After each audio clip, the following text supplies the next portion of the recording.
ಪ್ರತಾಪ್ ಸಿಂಹ ಅವರಿಗೆ I know it's un unfortunate is a good friend of mine. ಅವರಿಗೆ ಸಿಕ್ಕಿಲ್ಲ ಅಂತಕ್ಕಂಥದ್ದು ನನಗೆ ಒಂಥರ ಬೇಜಾರಿದೆ. So I wish him a good luck. ಅಲ್ಲ, ಆಬ್ವಿಯಸ್ಲಿ ಆಗಬಾರ್ದಾಗಿತ್ತು ಈ ಥರ. Because whatever it is, even across cutting across the party, I feel we should respect everybody. It happens in politics. ಅವ್ರೇನಂತಂದ್ರೆ ಸಿದ್ದರಾಮಯ್ಯವ್ರನ್ನ ಜಾಸ್ತಿ ಬೈದರೆ ಅದೇನೋ ಒಂದು ಶಬಾಷ್ಗಿರಿ ಸಿಗ್ತದಂತ ಆ ಒಂದು ಪ್ರಯತ್ನ ಮಾಡಿರ್ಬೋದು ಅಂತ ನನ್ನ ಅಭಿಪ್ರಾಯ. I am not blaming in allegation. ಅಲ್ಲ, ಐ ರಿಯಲಿ ಡೋಂಟ್ ನೋ, ನನಗೆ ಗೊತ್ತಿಲ್ಲ ಅದ್ರ ಬಗ್ಗೆ. So I feel very sad for him. I wish because he has put so much effort for BJP and ಬಿಜೆಪಿಗೋಸ್ಕರ ಭಾಳಷ್ಟು ಹೋರಾಟ ಮಾಡಿರ್ತಕ್ಕಂಥವ್ರು. ಸೊ ಅವರಿಗೆ ಸಿಕ್ಕಿಲ್ಲ ಅಂತಕ್ಕಂಥ ನನಗೆ ಒಂಥರ ಬೇಜಾರಿದೆ. ಸರ್, ನಿಮ್ಮ ಜಿಲ್ಲೆಯಲ್ಲಿ ಮತ್ತೆ ಪ್ರಹ್ಲಾದ್ ಜೋಶಿ ಅವರಿಗೆ ಟಿಕೆಟ್ ಸಿಕ್ಕಿದೆ.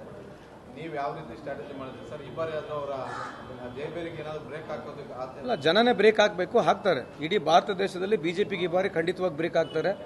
ಏನು ಅವರಿಗೆ ಲಾಸ್ಟ್ ಟೈಮ್ 38ರಿಂದ 39% ವೋಟ್ ಶೇರ್ ಇತ್ತು, ಈ ಟೈಮ್ 32ರಿಂದ 33% ವೋಟ್ ಶೇರ್ ಸಿಗುತ್ತೆ. ನನ್ನ ಪ್ರಕಾರ BJP will not cross 200 mark ಅಂತ ನನ್ನ ವೈಯಕ್ತಿಕ ಅನಾಲಿಸಿಸ್, ನನ್ನ ಅಭಿಪ್ರಾಯ. ಸರ್, ನಿಮ್ದು ಎರಡನೇ ಪಟ್ಟಿ ಇವತ್ತು ನಾಳೆ ಮಾಡುತ್ತೀನಿ. ಒಂದು 2-3 ಸಲ ಎರಡನೇ ಪಟ್ಟಿ ಕ್ಲಿಯರ್ ಆಗುತ್ತೆ.